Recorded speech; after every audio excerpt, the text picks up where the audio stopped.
Bendito sea nuestro Padre, pues que nos concede un día más para poder estar iniciando esta clase que es la cuarta clase correspondiente a la materia de Doctrinas Bíblicas 1, hermanos.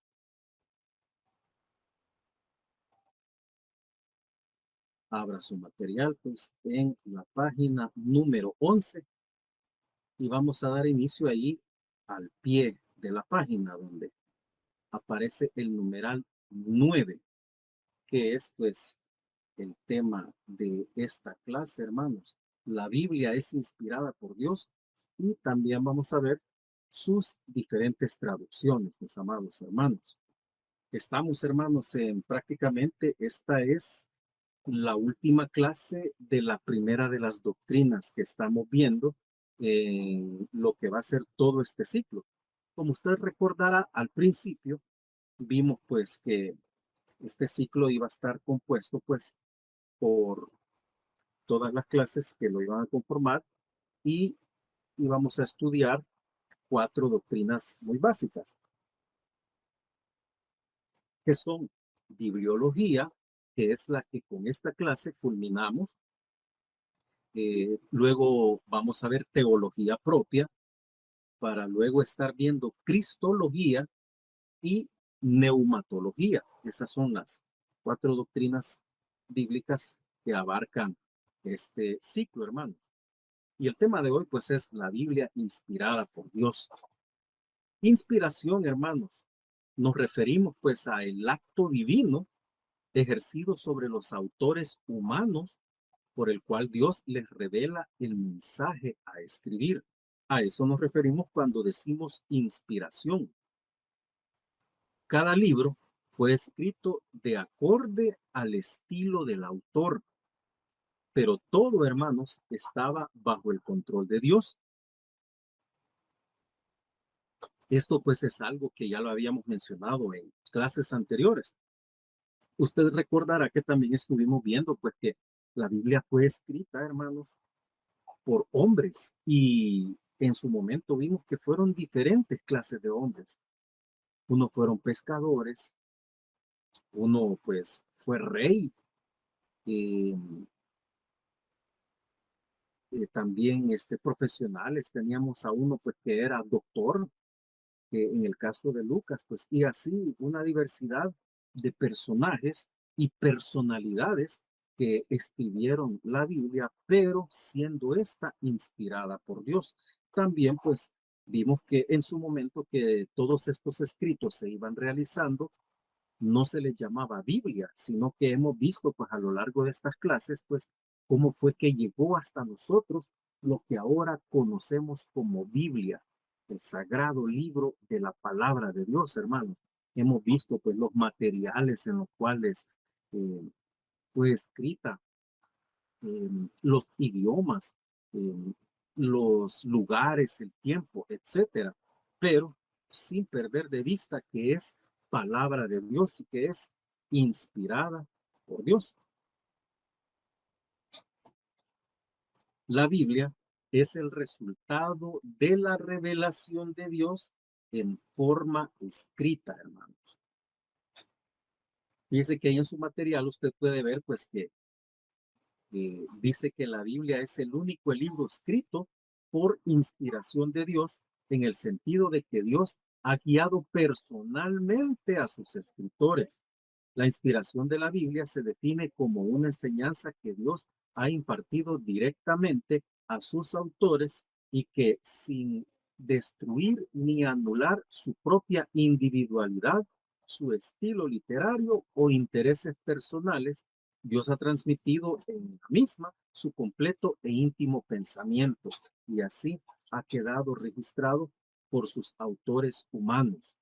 Y pues parte de lo que les mencionaba en clases anteriores, ¿verdad? Que el Señor permitió que parte de la personalidad de estos escritores, como su estilo literario, y como lo estamos viendo, pues muchas particularidades de cada uno de ellos, pues quedaran impresas, hermanos, en el mensaje escrito de la palabra de Dios. Ojo, no es decir que ellos de su propia humanidad decidieron qué escribir, no, sino que el mensaje de Dios fue dado a través de la inspiración del Espíritu Santo a estos hombres que, haciendo uso de su estilo literario y de su forma de eh, escritura, plasmarlo pues en esos escritos sin perder la esencia del mensaje divino de Dios revelado a la humanidad. Un ejemplo puede ser, eh, y no nos vayamos lejos, vamos a comparar los cuatro evangelios, hermanos. Si usted lee el evangelio de Marcos, tiene una forma de escritura bastante práctica, digamos, bastante simple. Y cuando digo simple, me refiero a que son escritos que van narrando parte de la vida de Jesús y muchas cosas que en otros evangelios aparecen escritas de diferente manera. Ahora, si vemos el evangelio de Juan, usted va a poder ver, hermanos, un estilo literario completamente diferente al evangelio de Marcos.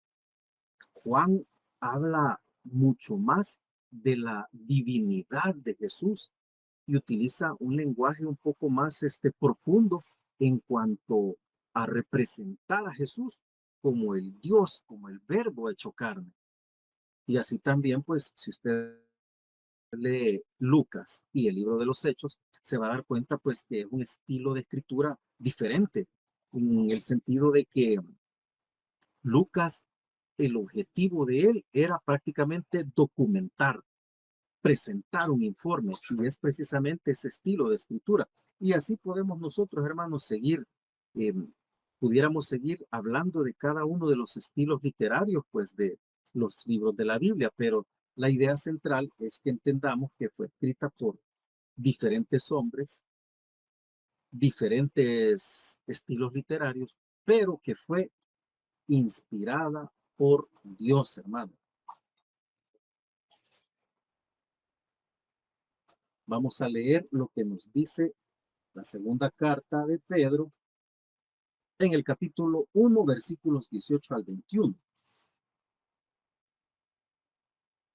Dice de la siguiente manera: y nosotros oímos esta voz enviada del cielo cuando estábamos con él en el monte santo.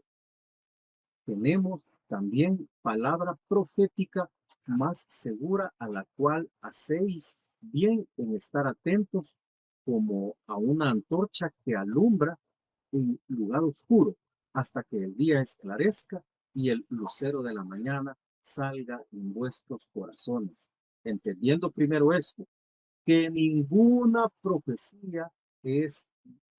de la profecía de la escritura es de interpretación privada, porque nunca la profecía fue traída por voluntad humana, sino que los santos hombres de Dios hablaron siendo inspirados por el Espíritu Santo.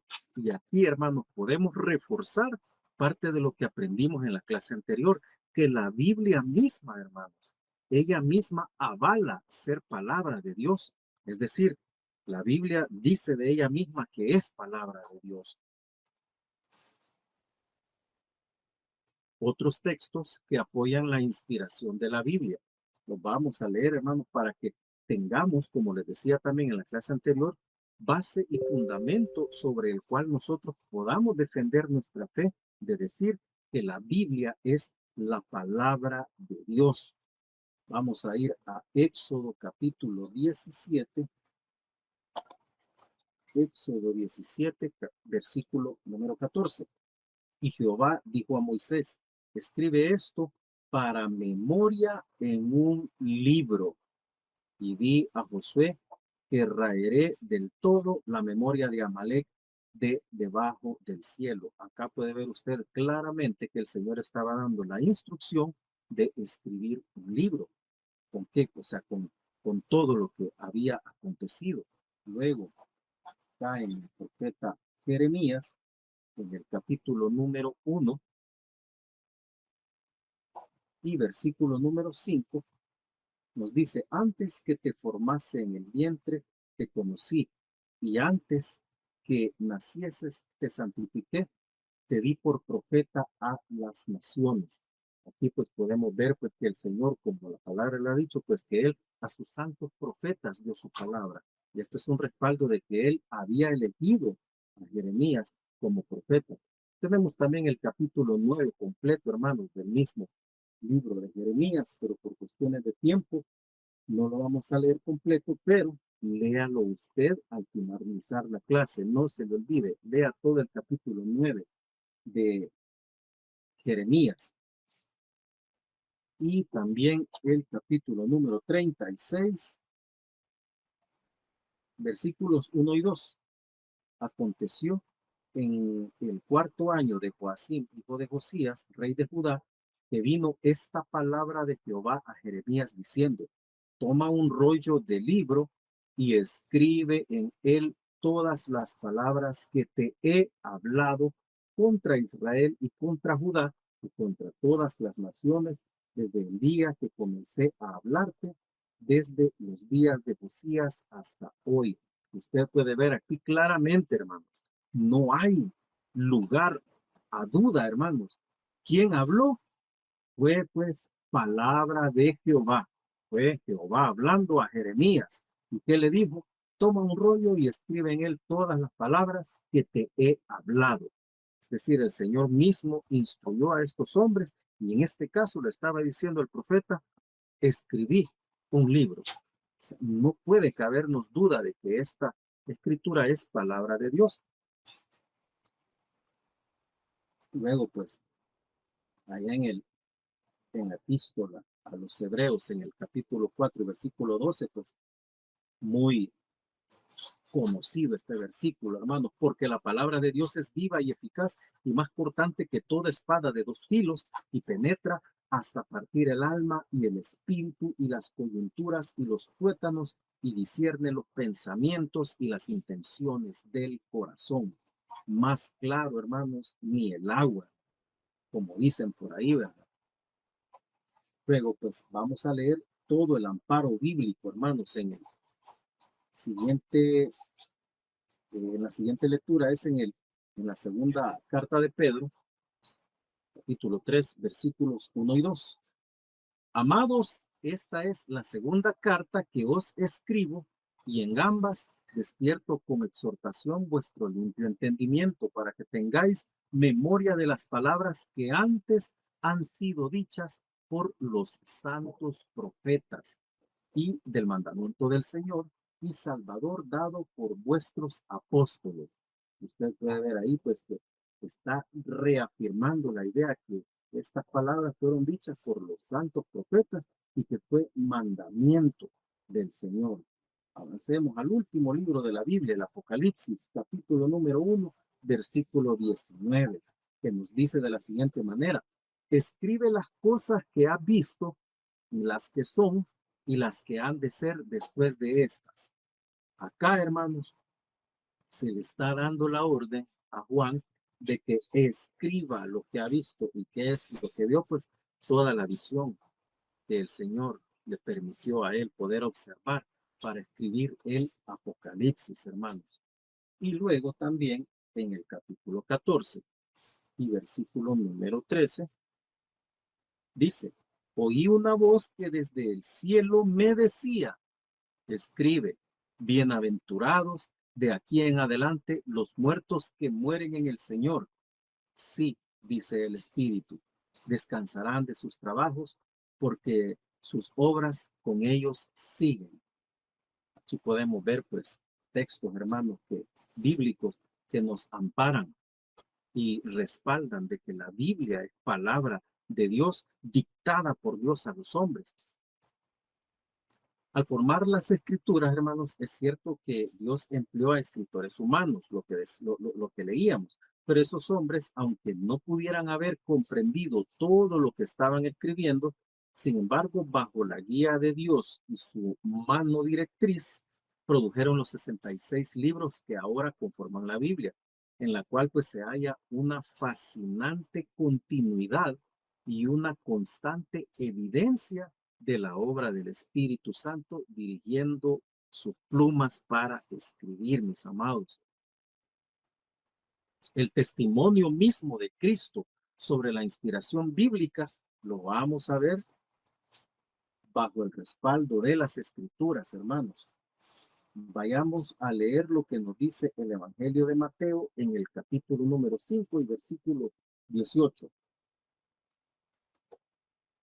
Porque de cierto os digo que hasta que pasen el cielo y la tierra, ni una jota ni una tilde pasará de la ley hasta que todo se haya cumplido. Note que cuando el Señor dice acá, pasará de la ley, se refiere a la escritura, a la ley dictada por Dios a Moisés, a los hombres. También la otra cita bíblica en el capítulo anterior, es decir, en el número 4 y versículo 14 dice, para que se cumpliese lo dicho por los profetas, perdón, por el profeta Isaías, cuando dijo, y continúa la lectura citando lo que dice el profeta Isaías. Pero, ¿qué nos quiere decir este versículo 14? Que, pues, todo lo que él hacía, lo hacía para que se cumpliera lo dicho por los profetas, porque era palabra de Dios y se tenía que cumplir, hermano. Y para finalizar, leemos el Evangelio de Lucas en el capítulo 24, versículos 25 y 26, que dicen, entonces él les dijo, oh insensatos y tardos de corazón, para creer todo lo que los profetas han dicho. No era necesario que el Cristo padeciera estas cosas y que entrara en su gloria. Aquí usted puede ver que el Señor pues está respaldando que los profetas dijeron algo, pero ellos no lo creían. Y el Señor lo hace esta afirmación en forma de reproche, pues, de que no creían a los profetas, sabiendo pues que ellos eran mensajeros del Dios Altísimo. Esto, hermanos, es muy bonito porque nosotros acá podemos ver claramente que el Señor, pues, eh, el Señor Jesús mismo respaldó las escrituras como palabra de Dios y la Biblia misma se revela como palabra de Dios.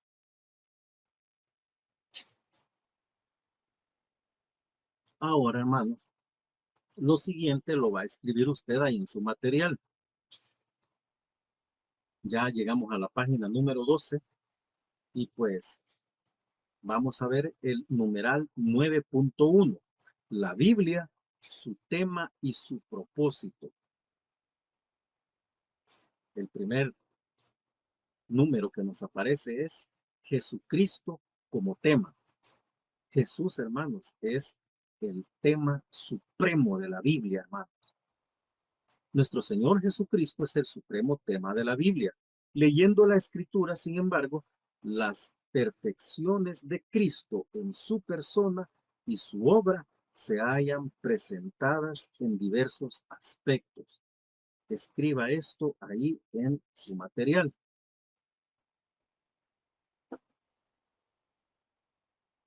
Jesucristo como tema.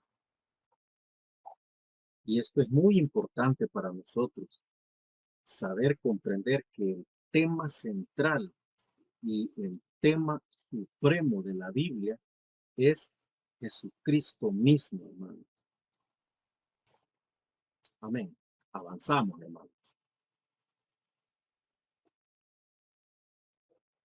La Biblia es inspirada. Eso es bien importante, hermano, que nosotros tengamos en cuenta eso. Vamos a hacer un resumen de lo que hemos visto y que la palabra es cristocéntrica. Nosotros hemos creído en Jesucristo y es cristocéntrica. Ahora me toca a mí hablarles un poquito de Jesucristo como creador. Aquí vamos a votar todo argumento, hermano, porque hay sectas que dicen que Jesucristo solo fue un profeta, más, y no, Jesucristo es el Hijo de Dios y es Dios, y lo vamos a ver a través de la palabra. Los primeros capítulos de Génesis describen la creación del mundo como llevada a cabo por Dios, utilizando la palabra Elohim. La palabra Elohim, hermano, en el original es cuando dice allá en Génesis 1:1, en el principio creó Dios los cielos y la tierra, es Elohim Bará.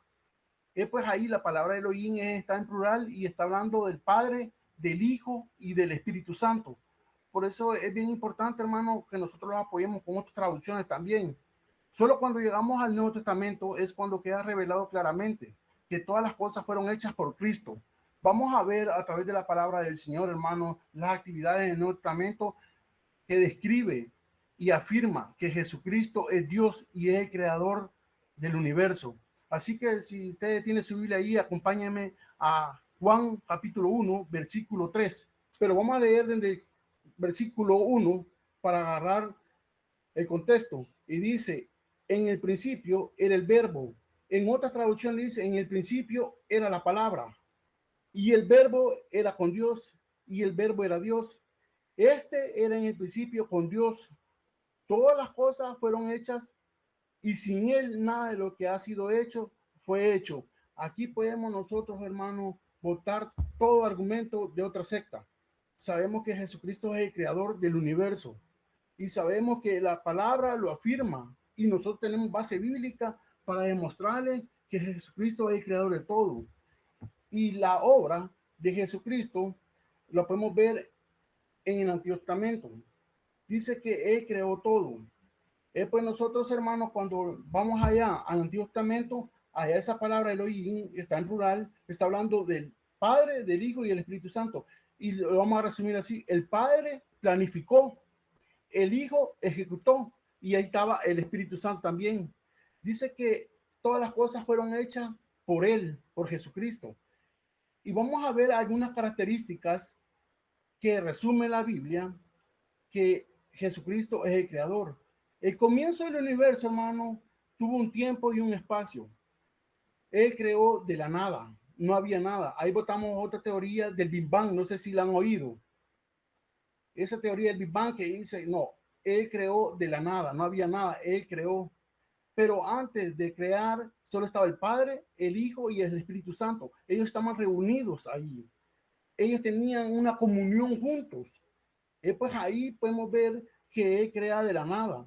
Otra también, que el Señor crea de la nada. Dios creó el universo en 6 días literales. 6 días literales lo dice el libro de Génesis y lo crea el de 24 horas. Ahí podemos ver, hermano, nosotros que fueron 6 días literales de 24 horas cuando el Señor comienza a crear todo. Y el séptimo día dijo que todo era bueno. Entonces, hermano, vamos a ver también que el universo fue creado por el Dios Trino. Ahí podemos ver la palabra Trinidad. No está en la Biblia, pero hay pasajes bíblicos donde describe la deidad, el Padre, el Hijo y el Espíritu Santo. Y hay pasajes bíblicos. Entonces, hermano, así resumiendo todo, Jesucristo es el creador, el Padre planificó y ahí estaba el Espíritu Santo. Así que, hermano, es bien importante cuando nosotros estudiamos la Biblia. Esta materia fue una de las mejores para mí, fue que me abrió mi entendimiento, porque aquí vamos a ver todo cristocéntrico.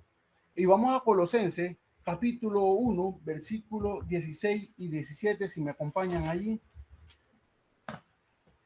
Colosenses, capítulo 1, versículo 16 y 17. Y dice el versículo, desde el 15, agarrémoslo. Él es la imagen de Dios invisible, el primogénito de toda creación. Versículo 16. Aquí va la razón. Oiga, dice, porque en él fueron creadas todas las cosas. ¿En quién? En Jesucristo. Las que hay en el cielo y las que hay en la tierra, visibles e invisibles, sean tronos, sean dominios, sean principados, sean potestades. Todo fue creado por medio de él, de Jesucristo y para él. Entonces, hermano, el versículo 17 cierra así: y él es ante todas las cosas. Oiga, y él es ante todas las cosas, y todas las cosas en él subsisten. ¿Por qué? Porque el Señor, el Padre, le dio todo el poder a su Hijo. Así que, hermano, nosotros tenemos que, cuando le damos la palabra del Señor, apoyarlos con otras traducciones, con comentarios bíblicos. Es bien importante porque esta materia, hermano, si usted le pone amor, esta materia le va a abrir todo el entendimiento. Jesucristo como el supremo gobernante del mundo. Como decía nuestro pastor Sebastián ahí, que el tema central es Jesucristo. El propósito de Dios que toda lengua confiese que Jesucristo es el Señor y que toda rodilla se inclinara ante Él. Y vamos a ver unos versículos bíblicos que respaldan esto. Dice en Filipenses, capítulo 2, si me acompañan con la lectura, hermano, Filipenses, capítulo 2, versículo 9, del 9 al 11. Lo tenemos. Dice el 9, por cual Dios también le exaltó hasta lo sumo y le dio nombre, que es sobre todo nombre, para que en el nombre de Jesús se doble toda rodilla de los que están en los cielos y en la tierra y debajo de la tierra, y toda lengua confiese que Jesucristo es el Señor, para gloria de Dios Padre. Hermano, hoy en día la gente no quiere saber nada de Jesucristo. No quiere saber, usted le comparte el evangelio a muchas personas y siempre ponen un pero. Pero va a haber un momento que toda rodilla se doblará ante Él. Toda rodilla se doblará ante Él. Por eso, hermano, nosotros tenemos que, como hacedor de la palabra, tenemos que compartirla a todas las personas. Que esto, hermano, se va a cumplir. Toda rodilla se doblará ante Él, ante Jesucristo. Ahí, si me acompaña también, vamos a ver otra cita bíblica en Isaías, capítulo 45, versículo 23. Y dice la palabra del Señor: por mí mismo hice juramento. Me encantó cuando estaba meditando en este pasaje, porque mire cómo comienza, hermano. Por mí mismo hice juramento. ¿Por qué por él mismo? Porque no hay otro como él. Él es Dios. Él no hay otro que pueda jurar él por él. Él juró por sí mismo. Dice, por mí mismo hice juramento, de mi boca salió palabra en justicia, y no será revocada, que a mí se doblará toda rodilla, y juzgará toda lengua. Este pasaje, hermano, cuando yo lo comencé a meditar, me gustó. Sabemos que Dios existe por sí mismo, no hay otro encima de él. Dios existe por sí mismo, por eso él juró por sí mismo. Es bien bonito cuando comenzamos a meditar en la palabra y vemos esto, hermano, y nosotros podemos comenzar a disfrutar las riquezas que están en la palabra del Señor. Porque, hermano, hoy se han levantado tantas sectas y nosotros, hermano, hay tantos falsos profetas ahí diciendo cosas. Por eso nosotros tenemos que meditar en la palabra del Señor. Vamos a Romanos capítulo 14, hermano, versículo 11.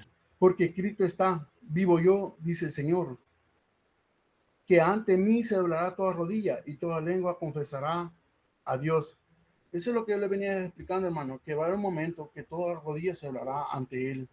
Y esto, hermano, este pasaje nosotros tenemos que marcarlo, llevársela a cada persona que aún no ha conocido del Señor y explicarle lo interesante que es la palabra del Señor. Hermano, cuando yo comencé a venir en los caminos del Señor y comencé a leer la palabra del Señor, esta fue la primera materia que a mí me abrió los ojos. ¿Por qué? Porque muchas personas ahí le meten miedo y nosotros tenemos que comenzar a leer la palabra del Señor y comenzar a discernir lo que el Espíritu Santo nos dice a cada uno de nosotros. Y voy a cerrar, hermano, con Apocalipsis 19, versículo 15 y 16. 15 y 16, y dice el 15, de su boca sale una espada aguda para herir con ella a las naciones, y él la regirá con vara de hierro, y él pisa el lagar del vino del furor y de la ira de Dios Todopoderoso. Esta palabra, cuando dice lagar, hermano, es bien interesante. El pastor José Luis Uribe lo explicaba a nosotros. Y en su vestidura y en su mundo tiene escrito este nombre: Rey de Reyes y Señor de Señores. Entonces, hermano, podemos ver aquí que aquí en Apocalipsis 19 está hablando en su contexto de su segunda venida, cuando Él venga con gloria, cuando Él venga a juzgar a las naciones, allí donde toda rodilla se doblará ante Él, allí donde todos van a clamar en ese momento, cuando Él venga. Porque, hermano, la venida del Señor está pronto, está pronto. Así que nosotros, hermanos, tenemos que orar los unos por los otros y siempre meditar en la palabra del Señor. Esta noche, hermano, ha sido mi participación. Creo que es bien bonito cuando usted comienza a meditar en estos pasajes bíblicos. Después de clase, que terminemos, medite en cada cita bíblica, subraye lo más importante, porque el Espíritu Santo le hablará a su vida y a mi vida. Que el Señor los bendiga. Pastor Sebastián. Amén. Gracias, hermano Manuel. Muchas gracias por su apoyo ahí. Y miren qué bonito ahí también lo que mencionaba hermano Manuel. Cuando uno medita en estas lecturas, hermanos, mire, yo les soy honesto, con esta última lectura de Apocalipsis, yo me estremezco, hermanos, no sé si les sucede a ustedes, o sea, ver lo glorioso que dice la palabra de Dios ahí en el Apocalipsis, en el versículo 19, cómo empieza hablando de todo esto, hermanos, y a mí me estremece, hermanos. Entonces vi el cielo abierto y he aquí un caballo blanco y el que lo montaba se llamaba Fiel y Verdadero. Desde ahí ya sabemos de quién está hablando, los que conocemos a Cristo y lo tenemos en nuestro corazón, hermanos. Y con justicia juzga y pelea. Sus ojos eran como llama de fuego y había en su cabeza muchas diademas y tenía un nombre escrito que ninguno conocía sino él mismo. Estaba vestido de una ropa teñida en sangre y su nombre es el Verbo de Dios. Y los ejércitos celestiales vestidos de lino finísimo, blanco y limpio, le seguían en caballos blancos. De su boca sale una espada aguda para herir con ella a las naciones, y él las regirá con vara de hierro, y él pisa el lagar del vino del furor y de la ira del Dios Todopoderoso. Y en su vestidura y en su muslo tiene escrito este nombre: Rey de Reyes y Señor de Señores. Aleluya, gloria a Dios. Miren, hermanos, el Señor va a venir y él ya no va a venir montado en un pollino de asna, ya no va a venir como aquel sumiso que como cordero enmudeció y fue al matadero. Hoy dice la palabra que él va a venir con una espada aguda que sale de su boca para herir a las naciones y las va a regir, hermano. Y él pisa el lagar del vino del furor de la ira del Dios Todopoderoso. Bendito sea nuestro Padre y anhelamos su pronta venida, hermanos. Continuamos, hermanos. Luego tenemos también a Jesucristo como el Verbo encarnado, hermanos. En el Nuevo Testamento, Jesucristo se revela como el Verbo encarnado.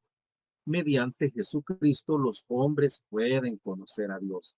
Es a través de Jesucristo, única, exclusivamente a través de Jesús, que los hombres podemos conocer a Dios.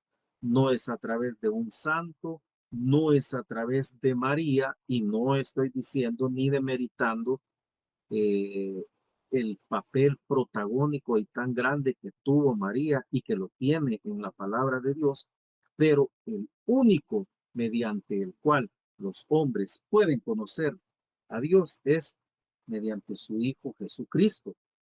Vamos a leer lo que nos dice el Evangelio de Juan en el capítulo número 1, los versículos 14 al 18.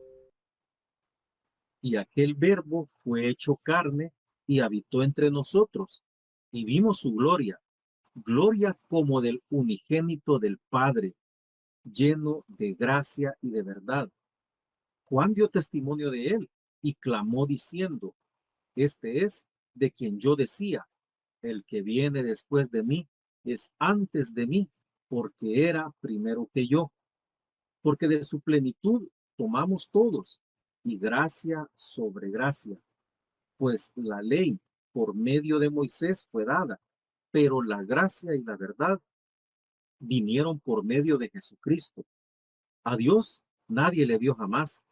El unigénito Hijo que está en el seno del Padre, Él le ha dado a conocer. Jesucristo, hermanos, es el Verbo encarnado.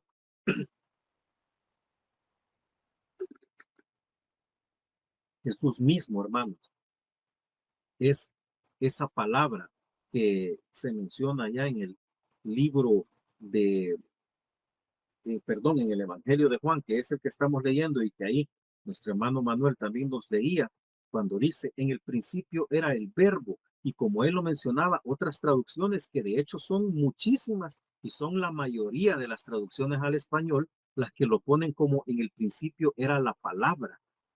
La Reina Valera lo traduce como el verbo.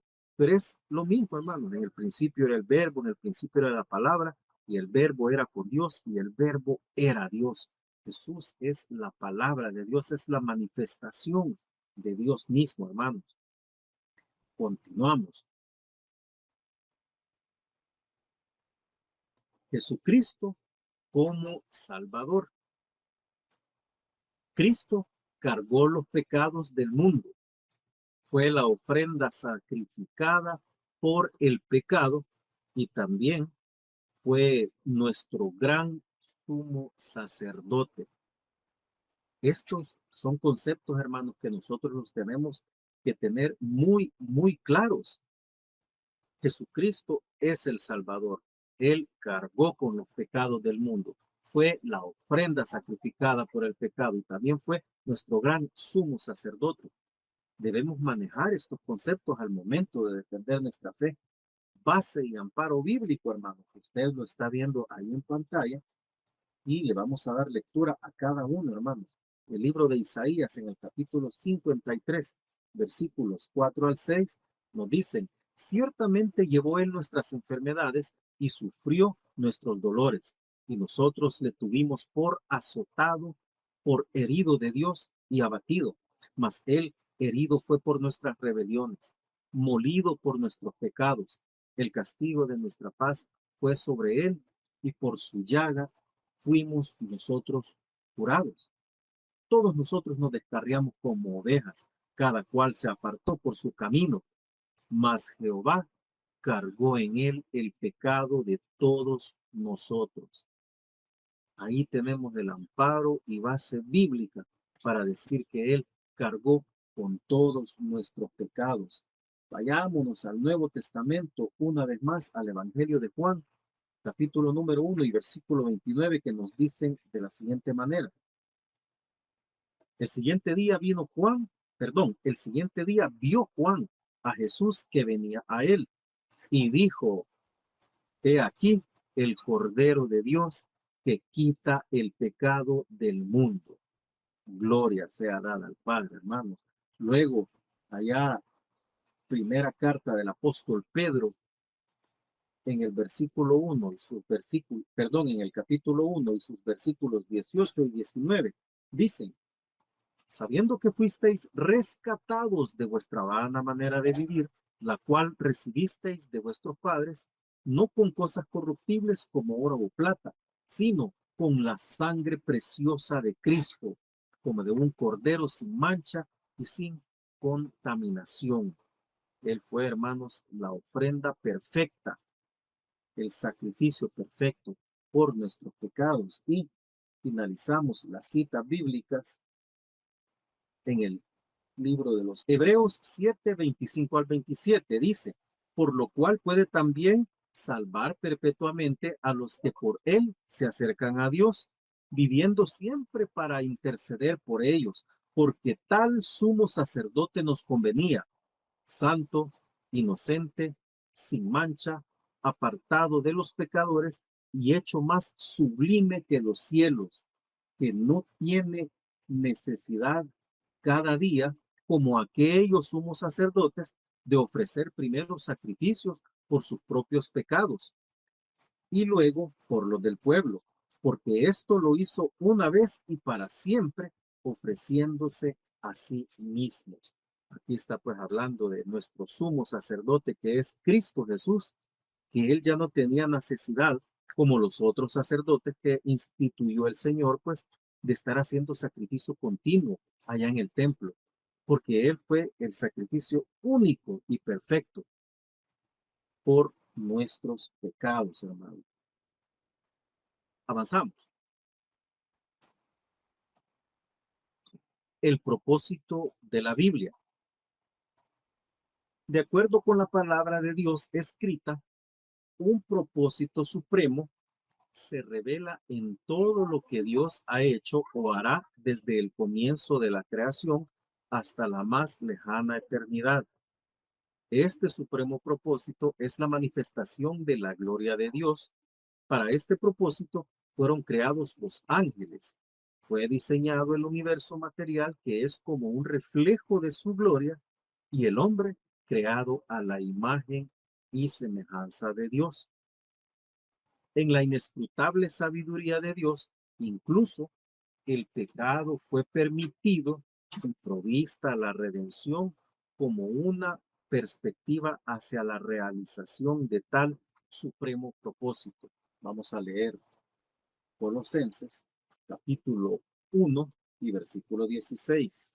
La misma cita que nos leía nuestro hermano Manuel.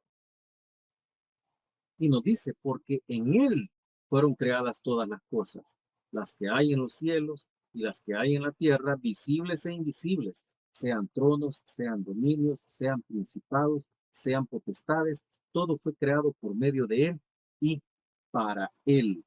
Luego, el libro de los Salmos, en el capítulo número 19, versículo 1 dice, los cielos cuentan la gloria de Dios y el firmamento anuncia la obra de sus manos. Nosotros, hermanos, debemos comprender que todo, hermanos, Dios lo hizo con un propósito, hermano. Y yo no sé si usted ha escuchado en algunas ocasiones que hay gente que, como ya se lo he dicho en clases anteriores, que no es correcto juzgar a las personas cuando a veces vienen y ellos se acercan cuestionando nuestra fe o cuestionando el actuar de Dios y vienen con preguntas que a nosotros nos pueden parecer quizás hasta chocantes, pero viéndolo del lado de ellos es muy válido. Que pueden decir, bueno, pero si Dios ya sabía que el hombre iba a pecar, ¿para qué lo hizo? ¿O por qué mejor no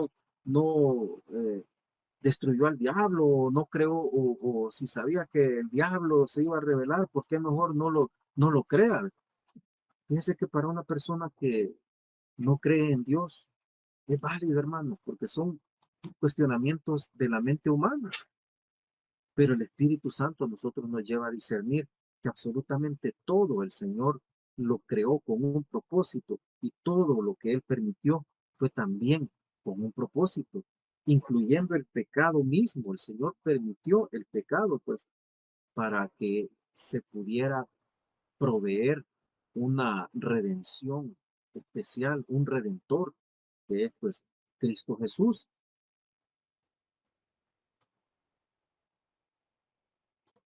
Vamos ahora, hermanos, a ver las diferentes traducciones de la Biblia. Hemos, pues, podido visualizar ahí eh, que la palabra es inspirada por Dios, hermanos. Ya pudimos ver nosotros, pues, que la Biblia es inspiración de Dios y que su tema central es Cristo Jesús, hermano.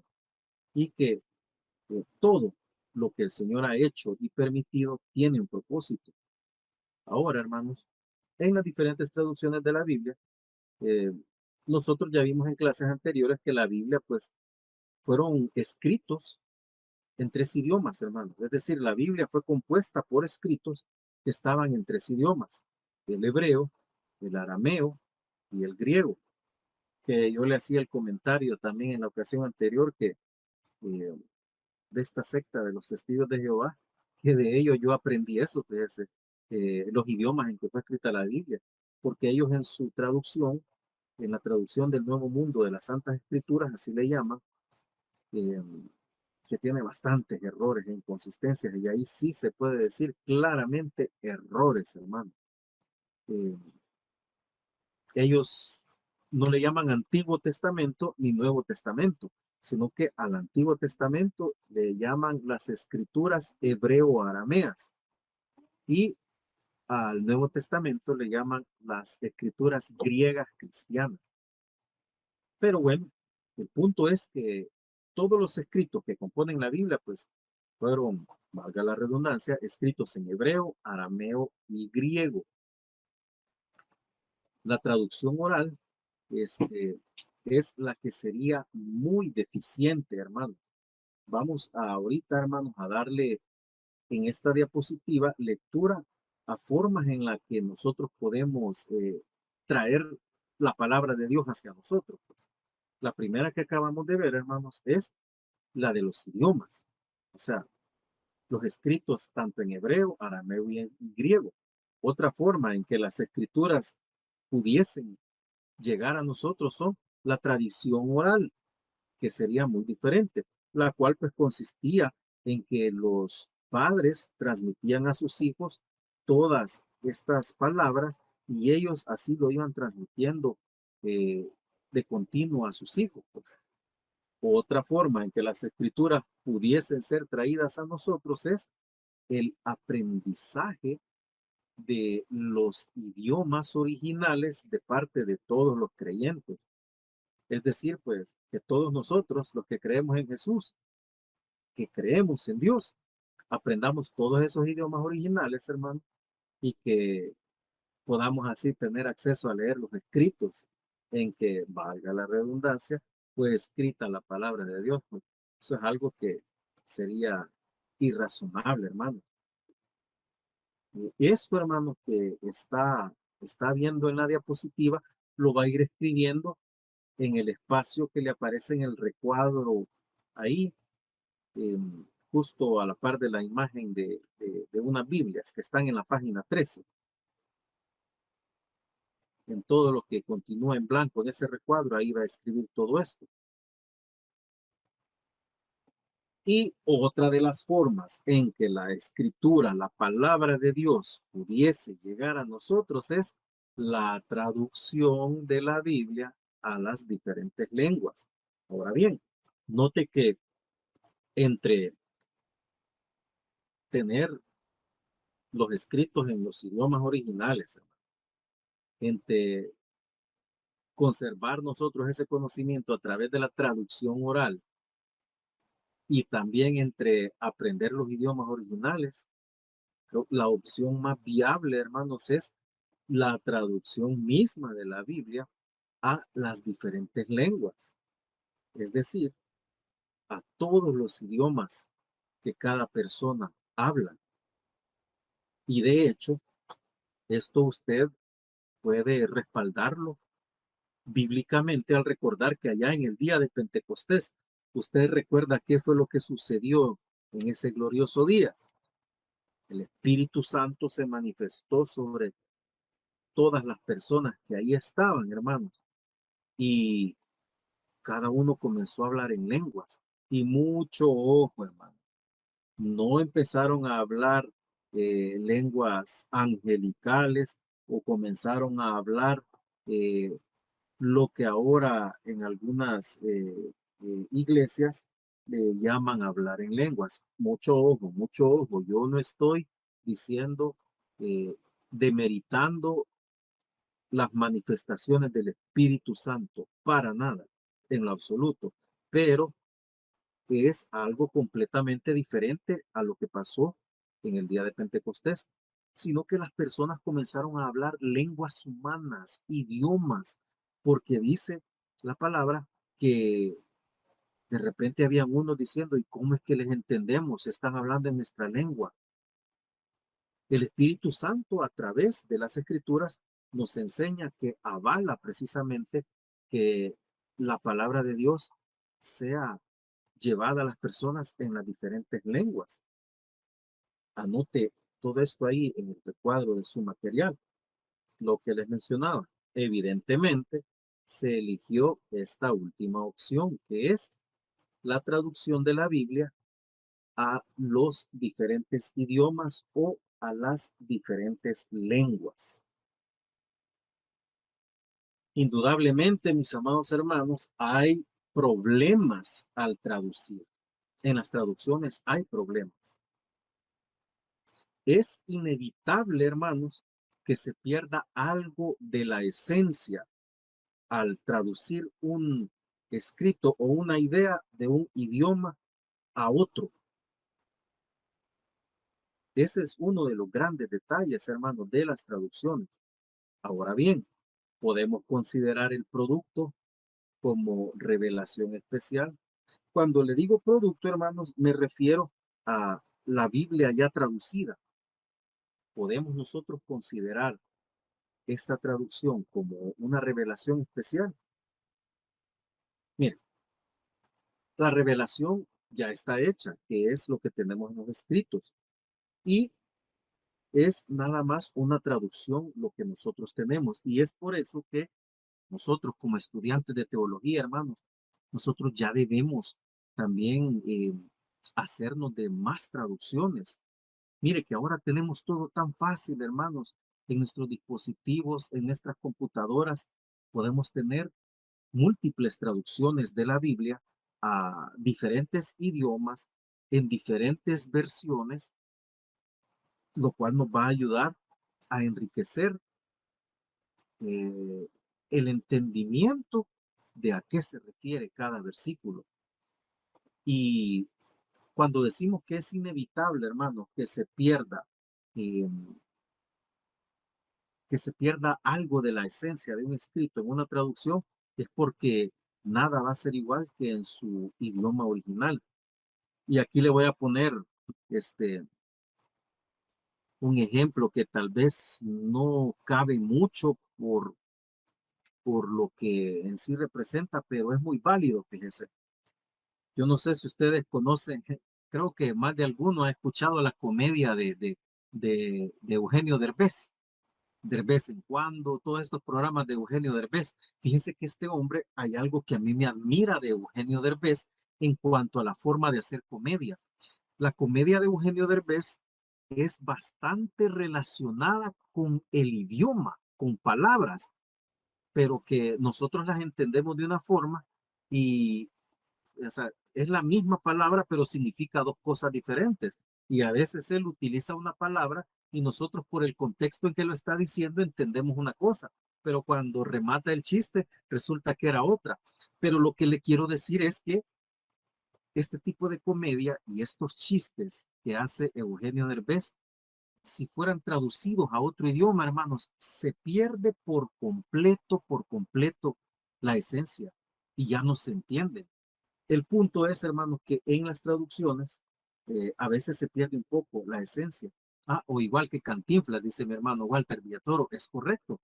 Este, a veces hacen juegos de palabras que solo nosotros que hablamos español entendemos pues lo que están tratando pues de decir, pero cuando se cambia, hermanos, el idioma, se pierde por completo pues el significado o la esencia de cómo se entiende el chiste, hermanos. Una razón práctica. Ahí usted va a ver ya en la página número 14 espacios para rellenar contexto y esos los vamos a ir llenando pues eh, con lo que le voy a mostrar a continuación en una diapositiva. Razón práctica, hermanos.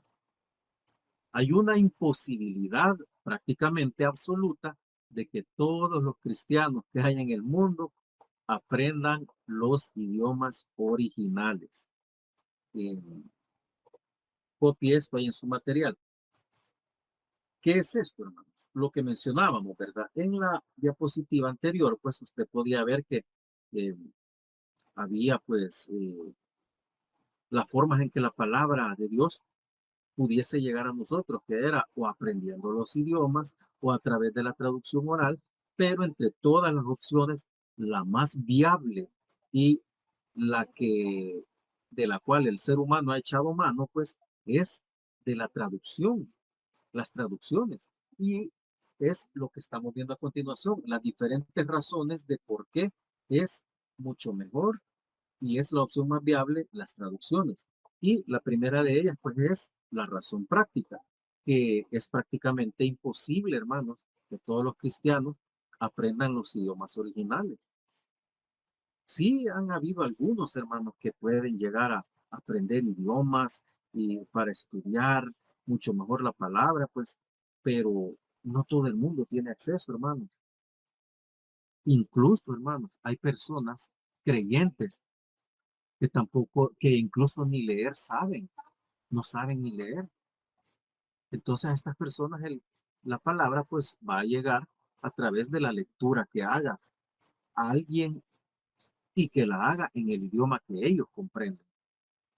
Anote eso ahí en su material.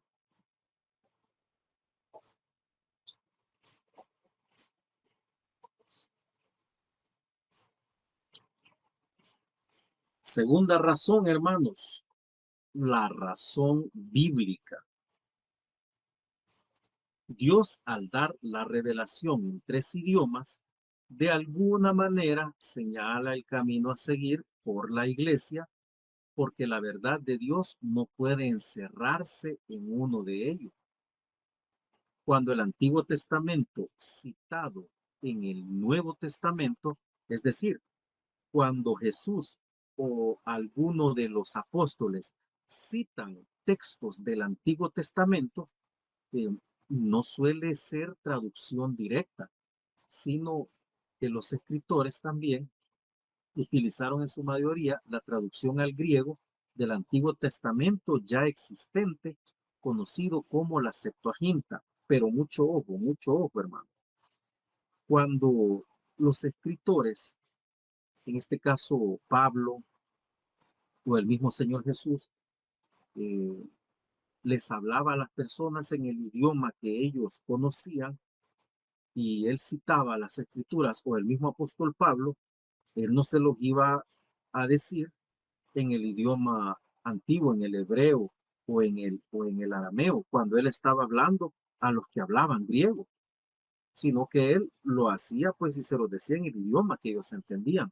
Así también, hermanos, eh, los escritores, hermanos, como lo dice acá, que es lo que usted va a anotar ahí en su material, usaron en su mayoría la traducción al griego del Antiguo Testamento que ya existía, que era conocida como la Septuaginta. Esto es, hermanos, lo que en una clase anterior con ustedes pues pudimos aprender, que era nada más que la traducción al idioma griego de todos los escritos del Antiguo Testamento. Esa es la Septuaginta, o llamada la versión de los 70, porque la versión de los 70, porque fueron 72 hombres sabios, eruditos en el idioma hebreo y en el conocimiento de ese idioma, los que fueron utilizados por Dios, pues, para poder traducir al griego todos los escritos de lo que ahora conocemos como Antiguo Testamento. Puede ver usted, porque esa es una razón bíblica.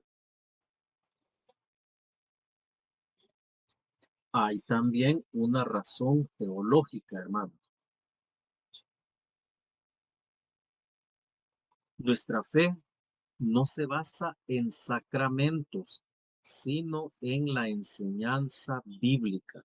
Y el ejemplo que tenemos de los creyentes de Berea nos anima a analizar la palabra expuesta si está de acuerdo con la escrita.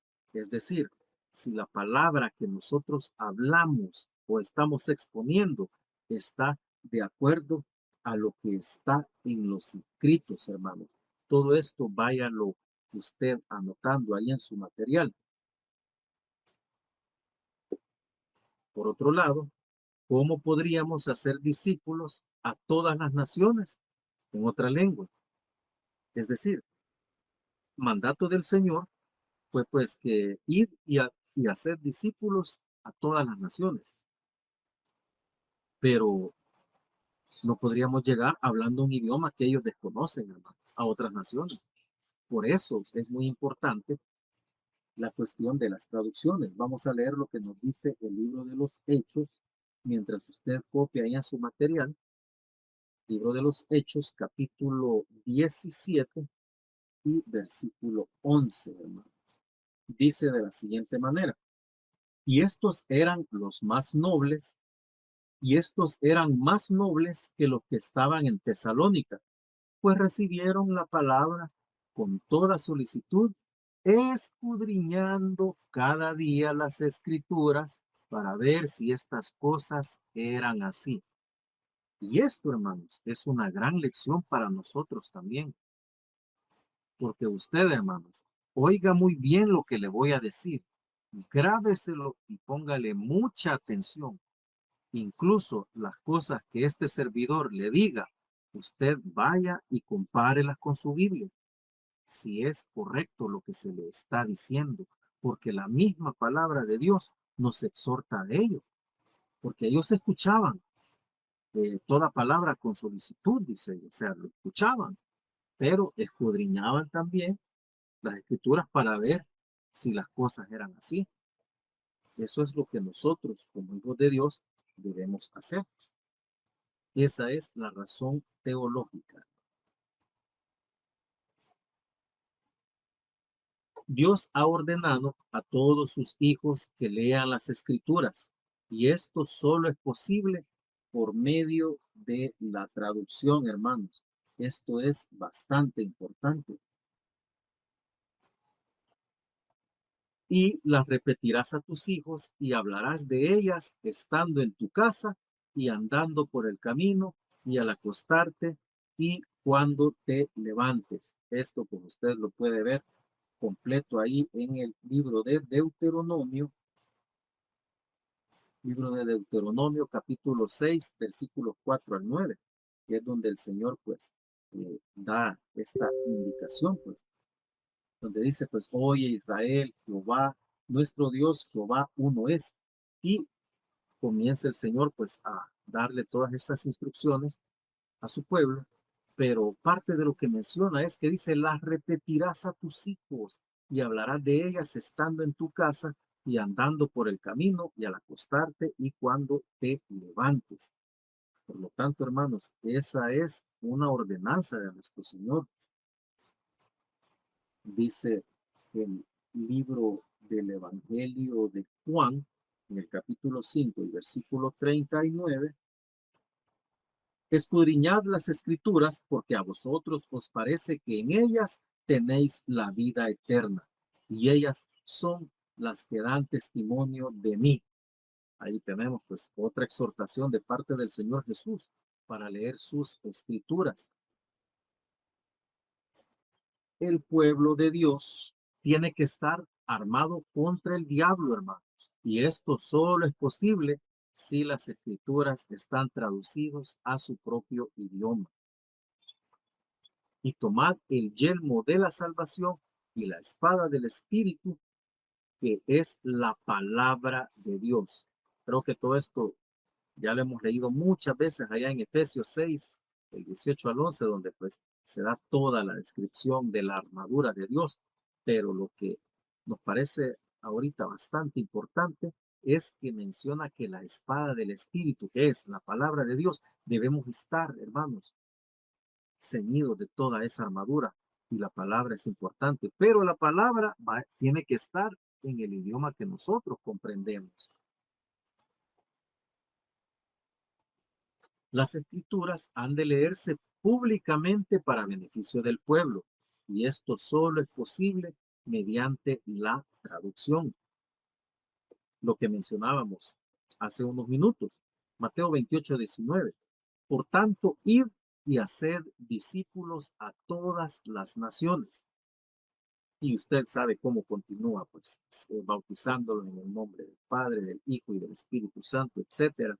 Pero acá el punto importante, hermanos, es que debemos ir y hacer discípulos a todas las naciones. Debemos predicar esta palabra.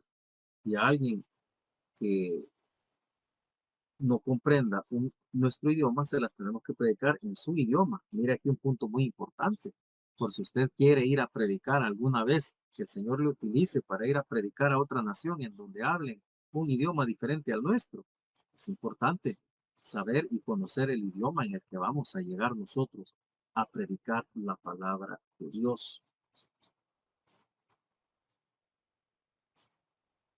Cristo enseñó a su pueblo en su idioma, como lo hicieron también los apóstoles en el día de Pentecostés. Póngale atención a esto, que es lo que mencionábamos hace un momento. ¿Cómo pues les oímos nosotros hablar cada uno en nuestra lengua en la que hemos nacido? La lectura completa pues está en el libro de los Hechos, capítulo 2, versículos 6 al 11, que es pues ese día en el que el Señor mandó el Espíritu Santo, hermano, para que todos los creyentes hablasen en lenguas que comprendían cada uno de los extranjeros que andaban por ahí. Eran lenguas humanas las que se hablaron en el día de Pentecostés. Y no es invento nuestro, hermanos, es palabra de Dios, como usted lo puede ver. Y nuevamente le recalco, no me vaya a malentender ni a malinterpretar pensando en que este servidor les está diciendo que no hay manifestaciones del Espíritu Santo. Claro que sí, hermano, claro que sí. Pero en esta cita bíblica no es lo que ahora en la iglesia se conoce como hablar en lenguas, como lo que interpretan, sino que aquí era lenguas humanas.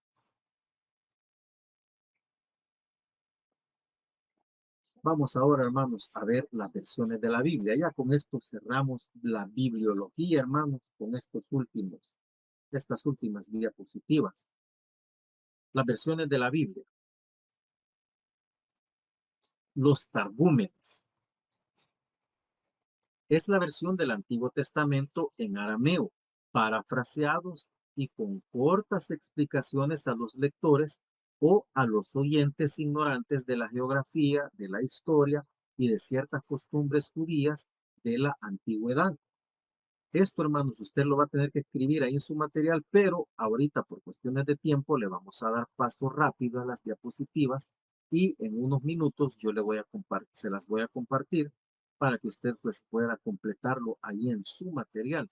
Esto, hermano, de los targúmenes, como usted puede ver, pues eran escritos bueno, era parte de los escritos de las Sagradas Escrituras, pero que llevaba ciertas explicaciones, llevaba algunos agregados que eran como para enriquecer un poco más la explicación y el conocimiento mismo de las escrituras, pues incluso acá dice que eran parafraseados, pues en algunos casos, es decir, pues que no estaban fidedignos a como estaba escrito, pues en los originales, pero era la versión del Antiguo Testamento en arameo parafraseado, pues y con cortas explicaciones, ¿verdad?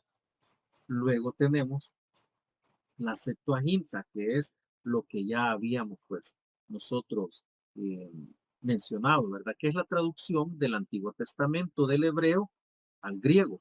Fue hecha por 72 judíos en el año 250 antes de Cristo, en Alejandría, capital de Egipto, bajo el gobierno de Ptolomeo Filadelfo. Esto ya lo habíamos visto también en una clase anterior, pues cuando vimos pues cómo la Biblia ha llegado a nosotros. Esa, hermanos, es la primera y más antigua traducción de todo el Antiguo Testamento, la Septuaginta.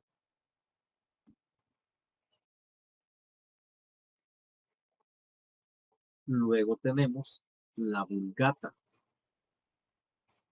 En el siglo II después de Cristo, cuando el latín sustituyó al griego como lengua internacional, como lengua universal, Dámaso, obispo de Roma, encargó a un gran erudito la traducción de un texto latino estable, y este fue traducido del hebreo y del griego.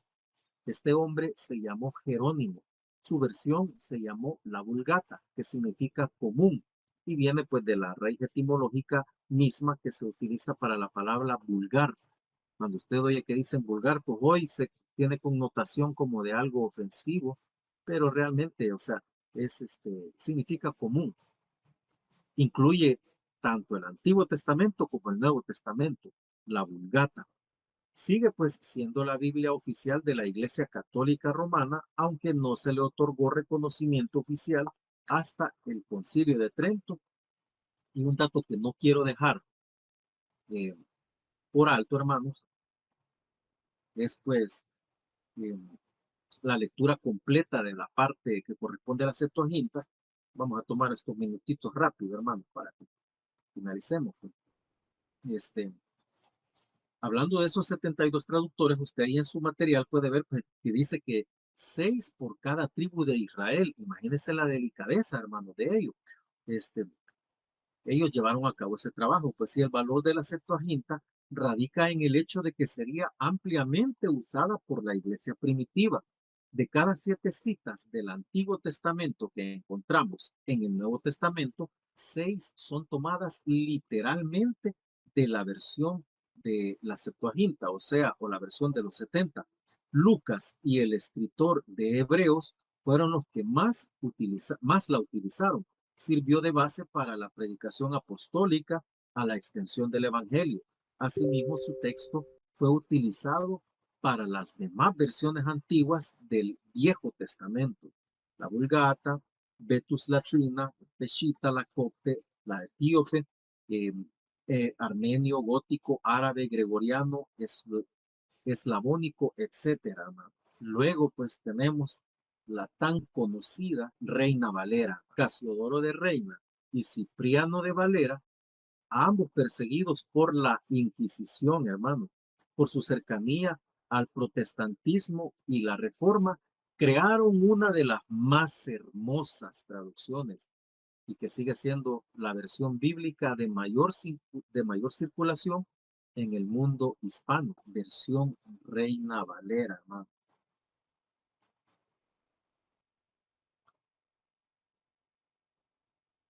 Luego, en 1992, aparece la versión española Dios habla hoy. En 1966, las Sociedades Bíblicas Unidas publicaron la Biblia Dios habla hoy en versión hispanoamericana. Vio su primera edición en España en versión española en 1992. Esa, hermanos, es la Biblia Dios habla hoy. Y pues lo más actual que se tiene, hermanos, es eh, la NBI, la nueva versión internacional. En 1999 se completa pues la nueva versión internacional. La edición de la nueva versión internacional de la Biblia fue un proyecto iniciado por la Sociedad Bíblica Internacional en 1979. La traducción utilizó como guía original los textos bíblicos en arameo, griego y hebreo, los cuales pues, fueron traducidos por un grupo de expertos representando a una docena de países de habla española pertenecientes a distintas denominaciones cristianas evangélicas. Hoy en día la NBI en inglés y en español es una de las versiones bíblicas más utilizadas en la iglesia protestante y evangélica contemporánea, ya sea en versión digital o en versión impresa. Como es común en muchas cosas, la nueva versión internacional de la Biblia sigue siendo constantemente revisada y actualizada por expertos del lenguaje bíblico sin adulterar el contenido ni el significado de los textos originales, hermanos. Usted también ahí en su material puede ver que hay mucho más texto, hermanos, del que no hemos dado lectura aquí en la clase, pero lea todo lo que indica después de la Vulgata, eh, el numeral 3 para llegar también ahí a la Biblia del Oso y que termina pues con las otras traducciones que aparecen más al final. Esto, hermanos, es más que todo un recorrido de las diferentes traducciones bíblicas que hemos tenido nosotros a lo largo de la historia.